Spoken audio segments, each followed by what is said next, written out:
구독자 여러분 안녕하십니까? 어제는 사상 최대급 실적을 냈는데도 주가가 무너졌습니다. 오늘은 그 여진이 끝나기는커녕 코스피가 다시 5% 넘게 급락했습니다. 삼성전자는 또 6%대 약세를 보였고 SK하이닉스까지 동반으로 밀렸습니다. 그런데 더 이상한 장면이 있습니다. 일본 니케이는 크게 무너지지 않았고 홍콩 항섹은 오히려 강했습니다. 나스닥 선물도 완전히 무너지는 흐름은 아니었습니다. 그런데 왜 유독 한국 증시만 이렇게 박살났을까요? 외국인이 한국 시장을 완전히 버린 걸까요? 저는 그렇게 보지 않습니다. 지금 시장은 반도체 고점 논란, 중동 리스크, 단일 종목 레버리지 수급, 그리고 AI 주도주 순환매가 한꺼번에 충돌한 겁니다. 문제는 여기서부터입니다. 이 충돌을 그냥 폭락으로만 보면 개인들은 또 가장 나쁜 자리에서 물량을 빼앗깁니다. 반대로 무조건 바닥이라고 흥분해도 안 됩니다. 오늘 영상 끝까지 보셔야 합니다. 삼성전자는 정말 끝난 종목인지 아니면 시장이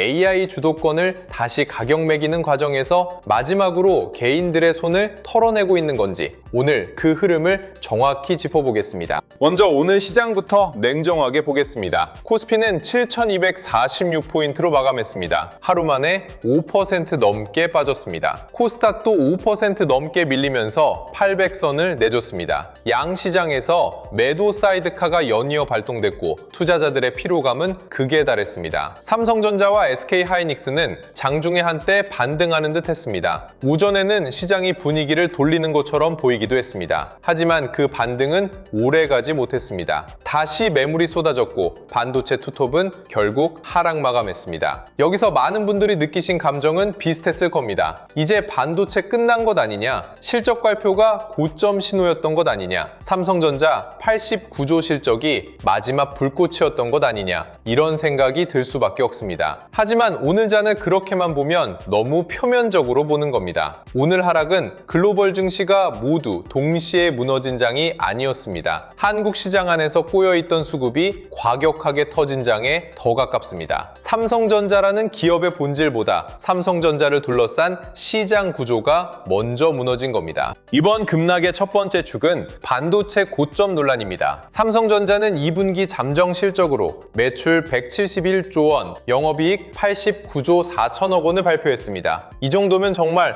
엄청난 숫자입니다. 그런데 주가는 폭락했습니다. 왜 그랬을까요? 시장이 보는 질문이 바뀌었기 때문입니다. 이제 시장은 이번 분기 숫자가 좋았느냐만 보지 않습니다. 3분기와 4분기에도 이익이 더 커질 수 있느냐를 봅니다. 메모리 가격 상승률이 여기서 더 강해질 수 있느냐를 봅니다. AI 투자 사이클이 계속 이어질 수 있느냐를 봅니다. HBM과 AI 메모리에서 삼성전자가 진짜 주도권을 회복할 수 있느냐를 봅니다. 즉, 실적이 나빠서 빠진 게 아닙니다. 너무 좋아진 실적 다음에 더 좋아질 수 있느냐는 질문이 시작된 겁니다. 이게 무서운 겁니다. 개인들은 숫자를 봅니다. 큰손들은 다음 숫자를 봅니다. 개인들은 89조라는 현재 실적에 놀랍니다. 큰손들은 89조 이후에도 이 속도가 유지되는지 계산합니다. 바로 이 차이가 오늘 삼성전자 주주들을 흔들었습니다. 하지만 여기서 한 가지 분명히 해야 합니다. 반도체 고점 논란이 나왔다고 해서 곧바로 반도체 사이클이 끝났다는 뜻은 아닙니다. 지금 시장이 하는 말은 끝났다는 확정 판결이 아닙니다. 시험대에 올랐다는 뜻입니다. 메모리 슈퍼 사이클이 단순한 1년짜리 호황인지 아니면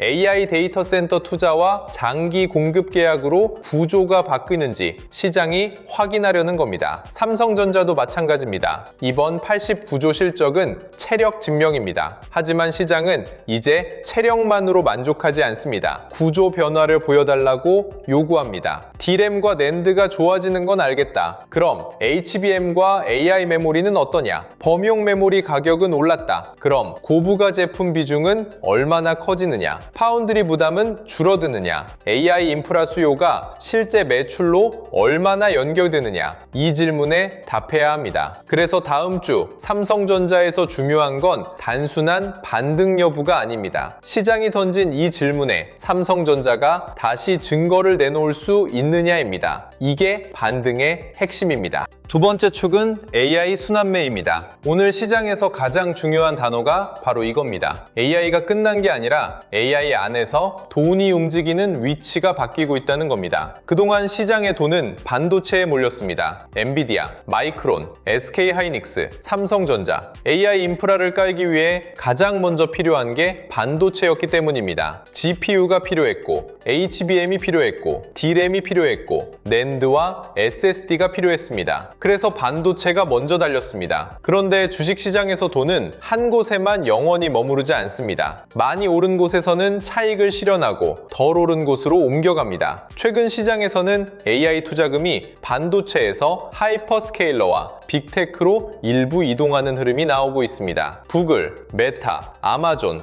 애플 같은 대형 플랫폼 기업들이 다시 주목받는 이유가 여기에 있습니다. 이걸 AI 붕괴로 볼 수도 있지만 저는 그렇게 보지 않습니다.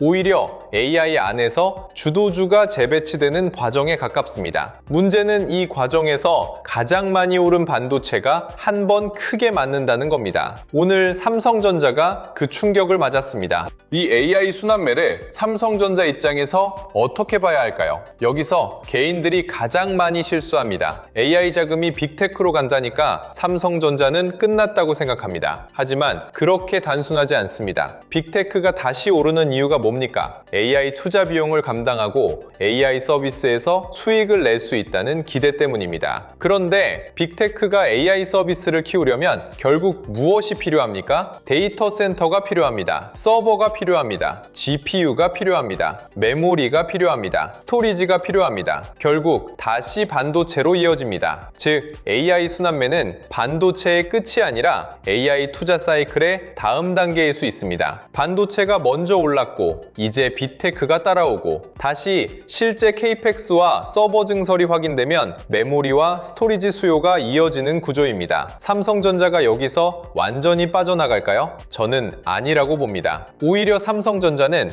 AI 인프라 전체를 보는 기업으로 다시 재평가받을 수 있습니다. HBM만 보는 게 아니라 D램, NAND, 기업용 SSD, 고성능 스토리지까지 봐야 합니다. 마침 삼성전자는 차세대 AI 인프라용 기업용 SSD 양산 소식도 내놨습니다. 이 뉴스는 작아 보이지만 절대 가볍게 볼 일이 아닙니다. AI 데이터 센터는 GPU만으로 돌아가지 않습니다. HBM만으로도 돌아가지 않습니다. 엄청난 데이터를 저장하고 빠르게 읽고 모델 학습에 맞춰 전송하는 고성능 스토리지가 반드시 필요합니다. AI 모델이 커질수록 데이터 이동 속도와 저장 장치의 효율은 더 중요해집니다. 삼성전자가 AI 인프라용 기업용 SSD를 양산한다는 건 삼성전자의 AI 수혜가 메모리 가격 상승 하나에만 묶여있지 않다는 의미입니다. 시장은 지금 HBM만 보고 삼성전자를 의심합니다. 하지만 삼성전자는 D램, NAND, SSD, 스토리지, 파운드리, 패키징까지 한 회사 안에 들고 있습니다. 물론 모든 사업이 동시에 완벽하다는 뜻은 아닙니다. 파운드리 부담도 있고 HBM 경쟁력 의심도 있습니다. 하지만 그 의심 때문에 삼성전자를 단순한 낙오자로 보는 건 너무 성급합니다. 오히려 의심이 큰 만큼 실제 고객 검증과 양산 뉴스가 쌓이면 재평가 폭이 커질 수 있습니다. 삼성전자는 지금 바로 그 경계선에 있습니다. 세 번째 축은 중동 리스크입니다. 오늘 시장에서는 미-이란 갈등과 호르무즈 해협 불안이 다시 부각됐습니다. 지정학적 리스크는 주식시장의 가장 싫은 변수입니다. 왜냐하면 실적 계산으로 바로 답이 안 나오기 때문입니다. 유가가 튀면 물가 부담이 살아납니다. 물가 부담이 살아나면 금리 인하 기대가 흔들립니다. 금리 부담이 커지면 성장주와 반도체 밸류체인은 압박을 받습니다. 그래서 오늘 시장이 더 겁을 먹은 겁니다. 하지만 여기서도 중요한 구분이 필요합니다. 중동 리스크가 커졌다고 해서 삼성전자의 D램 수요가 하루아침에 사라진 건 아닙니다. AI 서버 발주가 바로 끊긴 것도 아닙니다. HBM과 SSD 수요가 멈춘 것도 아닙니다. 지정학적 리스크는 시장 심리를 강하게 흔듭니다. 하지만 기업의 이익 구조를 바로 무너뜨리는 변수인지 아니면 단기적으로 위험 회피 심리를 키우는 변수인지는 따로 봐야 합니다. 오늘 장은 후자에 가깝습니다. 중독 리스크가 국내 시장에 붙어 있던 수급 불안을 더 키웠습니다. 불이 나기 쉬운 곳에 기름을 부은 겁니다. 네 번째 축은 국장 고유의 수급 고임입니다. 저는 오늘 급락에서 이 부분이 가장 중요하다고 봅니다. 왜 유독 한국 시장만 이렇게 심하게 밀렸을까요? 일본이 같이 5% 까진 것도 아니고 홍콩이 같이 무너진 것도 아니고 나스닥 선물이 붕괴된 것도 아닙니다. 그렇다면 한국 시장 안에 다른 문제가 있었다는 뜻입니다. 그 중심에는 반도체 쏠림과 단일 종목 레버리지 상품이 있습니다. 최근 삼성전자와 SK하이닉스 같은 반도체 대형주에 돈이 너무 많이 몰렸습니다. 여기에 레버리지 ETF, 파생 상품, 프로그램 매매, 반대 매매, 로스컷 물량이 얽혀 있었습니다. 이런 구조에서는 올라갈 때도 과하게 오르고 빠질 때도 과하게 빠집니다. 기초 자산이 흔들리면 기계적으로 팔아야 하는 물량이 나옵니다. 중요한 지지선이 깨지면 또 다른 기계적 매도가 나옵니다. 개인들이 공포에 던지면 그 물량이 다시 가격을 밀고 가격이 밀리면 또 다른 매도가 터집니다. 이게 악순환입니다. 오늘 삼성전자 급락은 바로 이 수급 폭주의 한가운데에서 나왔습니다. 기업이 망가져서가 아니라 시장 구조가 한 번에 꼬인 겁니다. 오늘 정말 중요한 반전도 있습니다. 코스피는 크게 빠졌지만 외국인은 오히려 순매수로 돌아섰습니다. 이 장면은 그냥 지나치면 안 됩니다. 개인들은 호가창만 봅니다. 지수가 5% 빠지면 끝났다고 느낍니다. 하지만 큰 돈은 다르게 움직입니다. 공포가 극단으로 커질 때 누가 팔고 누가 받았는지를 봐야 합니다. 오늘 시장에서 개인과 기관은 매도했고 외국인은 매수 우위를 보였습니다. 프로그램 매매도 매수 우위였습니다. 이건 시장이 완전히 버려지는 장과는 결이 다릅니다. 물론 외국인이 하루 순 매수했다고 당장 바닥이라고 단정할 수는 없습니다. 그렇게 단순하게 보면 안 됩니다. 하지만 적어도 외국인이 한국 시장을 무차별적으로 버리고 도망가는 그림만은 아니라는 뜻입니다. 여기서부터 해석이 갈립니다. 개인들은 공포를 봅니다. 큰 돈은 가격을 봅니다. 개인들은 검은 수요일을 봅니다. 큰 돈은 과매도와 밸류에이션을 봅니다. 이 차이를 못 보면 또 당합니다. 오늘 코스피의 선행 PER이 6배 초반까지 내려왔다는 분석도 나왔습니다. 이 정도면 금융위기 때보다도 낮은 수준으로 언급될 만큼 극단적인 밸류에이션 구간입니다. 물론 PER이 낮다고 무조건 바닥이라는 뜻은 아닙니다. 이익 추정치가 크게 내려가면 PER은 착시가 될 수 있습니다. 하지만 지금 중요한 건 시장이 이미 상당한 공포를 가격에 반영했다는 겁니다. 코스피가 7,000포인트 초반까지 밀렸고 반도체 주도주가 연속으로 급락했고 사이드카가 반복됐습니다. 이 정도면 단기적으로는 공포가 너무 많이 쌓인 구간입니다. 여기서 또 한 번 하락 쪽 슈팅이 나올 수는 있습니다. 레버리지와 파생 수급이 완전히 정리되지 않았다면 추가 변동성은 열어둬야 합니다. 하지만 무한정 밀릴 구간인지 아니면 공포가 과도하게 가격에 반영된 구간인지는 구분해야 합니다. 저는 지금을 펀더멘털 붕괴보다 과매도와 수급 폭주의 성격이 강한 구간으로 봅니다. 삼성전자 역시 마찬가지입니다. 오늘 주가 하락만 보고 기업의 방향이 완전히 꺾였다고 단정하기에는 아직 이릅니다.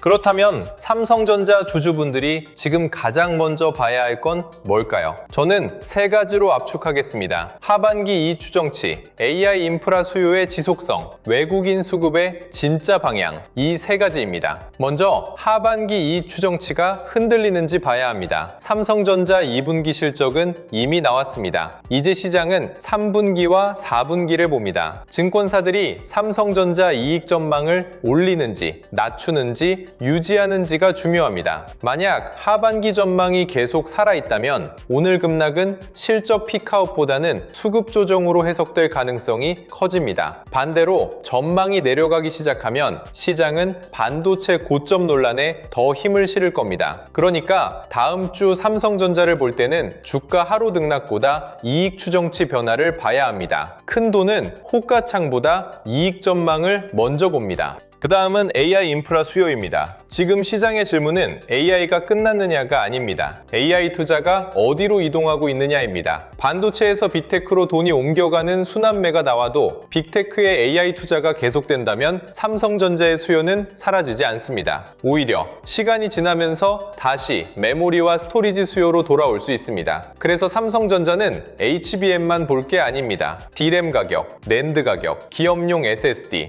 AI 서버용 스토리지, 고부가 제품 비중, 이 모든 걸 같이 봐야 합니다. 삼성전자가 AI 인프라 전체에서 돈을 벌 수 있는 구조를 보여준다면 시장은 다시 삼성전자를 볼 수밖에 없습니다. 여기서 HBM 고객 검증과 AI용 SSD 양산 뉴스가 중요해집니다. 말뿐인 기대가 아니라 실제 제품과 고객으로 이어져야 합니다. 그 신호가 쌓이면 지금의 의심은 나중에 반등 연료가 됩니다.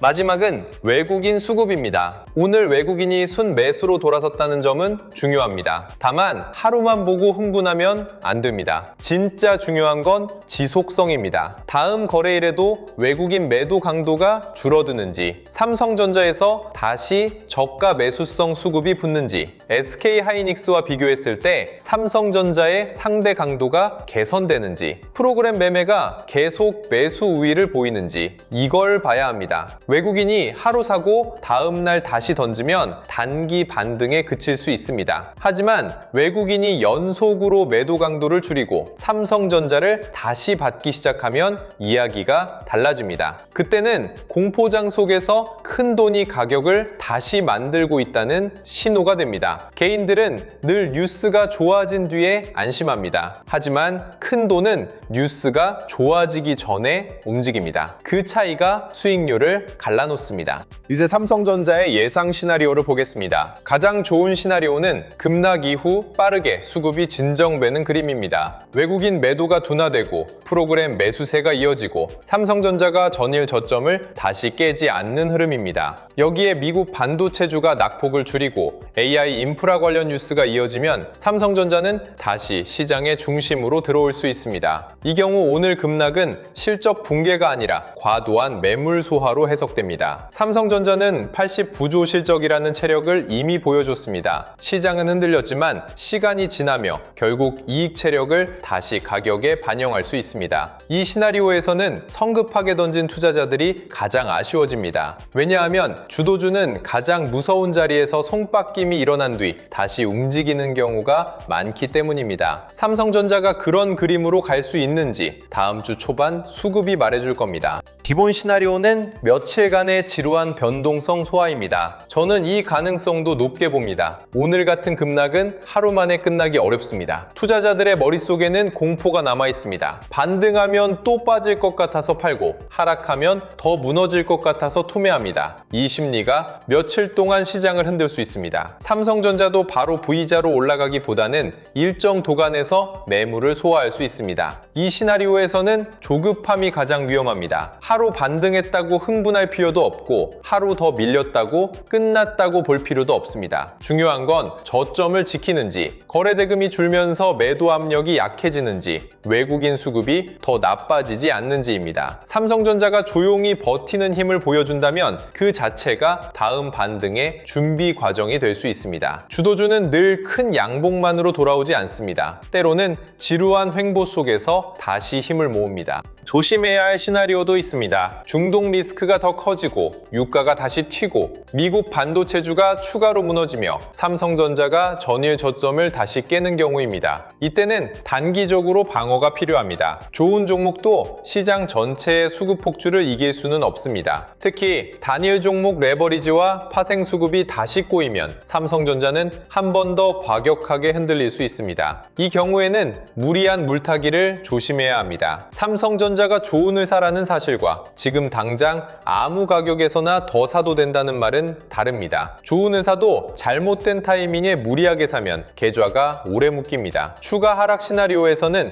핵심 물량과 단기 물량을 나눠야 합니다. 장기 핵심 물량은 이익 경로와 AI 수요를 기준으로 봅니다. 하지만 단기 매매 물량은 수급 기준이 무너지면 줄여야 합니다. 전부 팔거나 전부 버티는 식의 대응은 위험합니다. 보유자분들은 지금 가장 먼저 물량을 나누셔야 합니다. 삼성전자를 장기 핵심 보유로 들고 있는 물량과 단기 반등을 노리고 들어간 물량은 다르게 봐야 합니다. 핵심 물량은 공포에 흔들리면 안 됩니다. 삼성전자의 89조 실적은 분명한 체력입니다. AI 인프라 수요가 하루아침에 끝났다는 증거도 없습니다. 메모리 업황이 완전히 꺾였다는 숫자도 아직 확인되지 않았습니다. 이런 상황에서 핵심 물량을 검은 수요일에 공포에 던지는 건 위험합니다. 하지만 단기 물량은 냉정해야 합니다. 반등할 때 거래 대금이 약하고 외국인 수급이 다시 나빠지고 삼성전자가 SK하이닉스보다 계속 약하게 움직인다면 단기 물량은 줄일 수 있습니다. 핵심은 삼성전자를 믿느냐 안 믿느냐가 아닙니다. 내가 들고 있는 물량이 어떤 목적의 물량인지 아는 겁니다. 그걸 모르면 주가가 흔들릴 때마다 마음도 같이 흔들립니다. 신규 진입을 고민하는 분들은 절대 한 번에 들어가면 안 됩니다. 오늘 같은 장은 싸 보입니다. 그런데 바로 그 싸 보인다는 느낌이 함정이 될 수 있습니다. 급락 직후에는 반등도 거칠고 재하락도 거칩니다. 시장이 아직 안정되지 않은 상태에서 한 번에 들어가면 멘탈이 먼저 무너집니다. 삼성전자를 신규로 보려는 분들은 분할이 맞습니다. 첫 진입은 공포가 과도하게 눌렸을 때 소량, 두 번째는 저점을 다시 깨지 않고 버티는 걸 확인했을 때, 세 번째는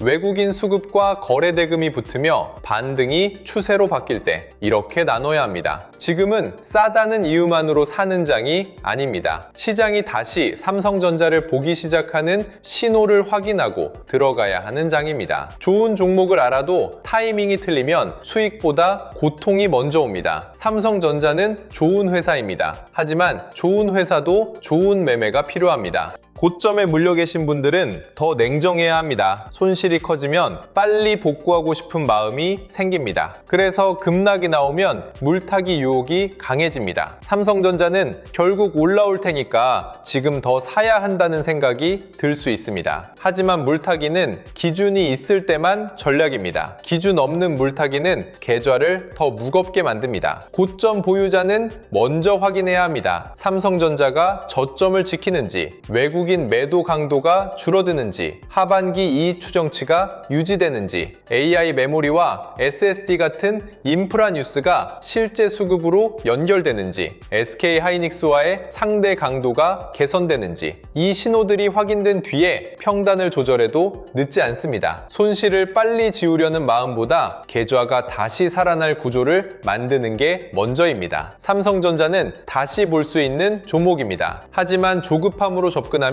좋은 종목도 나쁜 매매가 됩니다. 오늘 시장을 보고 반드시 기억해야 할 문장이 있습니다. AI가 끝난 게 아닙니다. AI 안에서 돈의 순서가 바뀌고 있습니다. 반도체에서 빅테크로, 다시 빅테크의 캐펙스에서 메모리와 스토리지로, 돈은 이렇게 순환합니다. 삼성전자가 여기서 완전히 탈락한 게 아니라면 오늘의 급락은 끝이 아니라 시험대입니다. 물론 시험대에 오른 종목은 흔들립니다. 삼성전자도 흔들립니다. HBM 의심도 받고 파운드리 부담도 받고 반도체 고점 논란도 맞습니다. 하지만 삼성전자가 89조 실적을 냈고 AI 인프라용 제품을 확대하고 있으며 메모리 슈퍼사이클의 중심에 있다는 사실까지 사라진 건 아닙니다. 지금은 공포에 묻힌 신호를 골라내야 할 때입니다. 주가가 빠졌다는 사실만 보면 늦습니다. 왜 빠졌는지, 누가 팔고 누가 받았는지, 이익 전망이 정말 꺾였는지,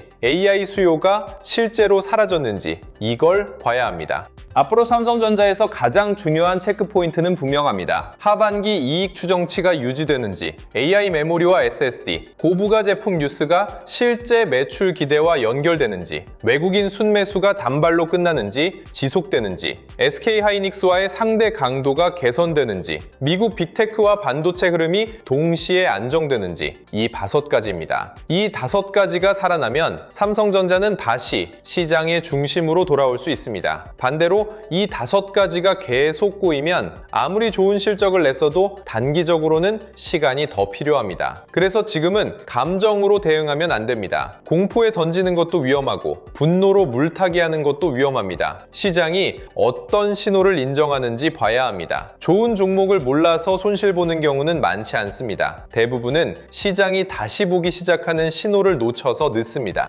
그래서 영상 아래 더보기란에 주도주 알림센터 신청 페이지를 열어두었습니다. 지금 같은 장에서는 뉴스 제목만 보고 대응하면 계속 흔들립니다. 오늘은 반도체 고점 논란이라고 하고 내일은 AI 순환매라고 하고 다음 날은 외국인 저가 매수라고 합니다. 개인이 이걸 혼자 다 구분하기는 쉽지 않습니다. 삼성전자와 하이닉스의 상대 강도, 외국인과 기관의 실시간 수급, 미국 반도체 야간 흐름, AI 빅테크와 메모리 사이클의 순환매, 단일 종목 레버리지와 파생 수급이 진정되는지 이걸 같이 봐야 합니다. 주도주 알림센터에서는 단순히 뉴스를 빠르게 전달하는 게 아니라 시장이 실제로 어디를 다시 보기 시작하는지, 삼성전자와 반도체 주도주의 수급 신호가 어디서 바뀌는지 같이 체크해드립니다. 사칭 채널과 가짜 링크가 많으니 반드시 영상 아래 더보기란에 신청 페이지를 통해서만 확인하시길 바랍니다. 그리고 영상 아래 더보기란에서 무료 배포 중인 전자책 코스피 8000의 시대 자료도 함께 확인해 보시면 좋겠습니다. 지금 시장은 우리가 예전에 알던 코스피가 아닙니다. 하루는 사상 최고 실적에도 삼성전자가 무너지고 다음 날은 코스피가 5% 넘게 빠집니다. 사이드카와 서킷 브레이커가 더 이상 먼 나라 이야기가 아닙니다. 이런 장에서는 싸다고 무작정 사는 것도 위험하고 무섭다고 던지는 것도 위험합니다. 삼성전자는 지금 공포와 기회가 가장 거칠게 부딪히는 자리 위에 있습니다. 89조 실적은 분명한 체력입니다. 하지만 시장은 이제 그 다음을 요구하고 있습니다. AI 순환매 속에서 삼성전자가 다시 중심으로 들어올 수 있는지 이 신호를 보셔야 합니다. 눈앞의 꽃가창은 거칠게 흔들려도 돈의 방향은 결국 드러납니다. 그 방향을 늦게 보면 좋은 종목을 알고도 늦습니다. 여러분의 현명한 판단과 성공적인 투자를 진심으로 응원합니다. 오늘도 끝까지 시청해 주셔서 감사합니다. 성공 투자하십시오.